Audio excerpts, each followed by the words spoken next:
চীনে pine nuts নামে pine গাছের বীজ খুবই জনপ্রিয়। শুধু চীনে নয়, সারা বিশ্বেই এটা খুব সুস্বাদু এবং পুষ্টিকর স্ন্যাক্স হিসেবে পরিচিত। তবে জানেন কি, পাইন নাটস চাষ এবং সংগ্রহ করা কিন্তু সহজ কাজ নয়। আজ আমি আপনাদেরকে বলবো কিভাবে এই পাইন নাটস সংগ্রহ ও প্রক্রিয়াকরণ এবং বাজারজাত করা হয়। প্রথমে শুরু হয় পাইন গাছ থেকে শঙ্কু সংগ্রহের কাজ দিয়ে। যখন শঙ্কু পুরোপুরি পেকে যায় তখন তা সংগ্রহের উপযোগী হয়, কিন্তু এই কাজটা খুবই কঠিন।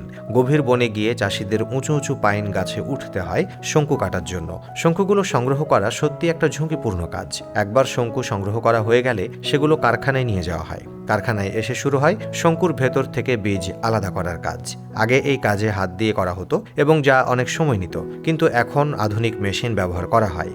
মেশিনের সাহায্যে শঙ্কুর খোলস থেকে বীজ আলাদা করা হয় যাতে পাইন নাটস অক্ষত থাকে। এই প্রক্রিয়াটি অনেক দ্রুত এবং দক্ষ। এরপর বীজগুলো পানিতে ফেলা হয় মান যাচাইয়ের জন্য। ভালো মানের বীজ ভারী হয়, পানির তলায় ডুবে যায়, আর নিম্নমানের বীজ ভেসে ওঠে। ভেসে ওঠা বীজগুলোকে সরিয়ে ফেলা হয়।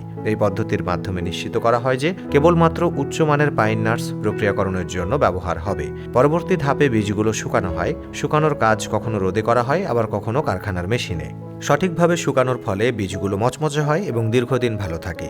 এই ধাপটি খুবই গুরুত্বপূর্ণ, কারণ ঠিকমতো শুকানো না হলে বীজ নষ্ট হয়ে যেতে পারে। শুকানোর পর আসে পাইন নাটসকে আরও স্বাদ বাড়ানোর পালা। কখনো এগুলোকে ভাজা হয়, কখনো বেক করা হয়, আবার কখনো লবণ, মরিচ বা অন্যান্য মশলা মিশিয়ে আরও মজাদার করা হয়। এভাবে পাইন নাটস শুধু সুস্বাদু নয়, আরও বেশি আকর্ষণীয় হয়ে ওঠে। এরপর শুরু হয় প্যাকেটজাত করার কাজ।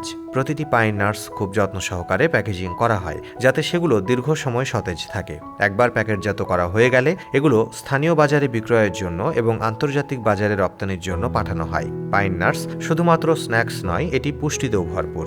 এতে প্রোটিন, ফাইবার, ভিটামিন এবং খনিজ থাকে। এটি শরীরের শক্তি বাড়ায়, হৃদযন্ত্র ভালো রাখতে সাহায্য করে এবং শরীরের জন্য খুবই উপকারী।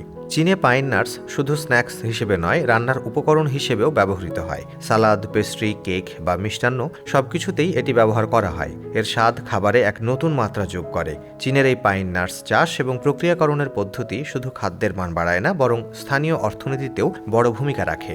আর এটি চীনের এক দারুণ রপ্তানি পণ্য হয়ে উঠেছে। গাছ থেকে বীজ সংগ্রহ থেকে শুরু করে প্যাকেটজাত পর্যন্ত পুরো প্রক্রিয়াটি চমৎকার এবং খুবই যত্ন সহকারে সম্পন্ন হয়।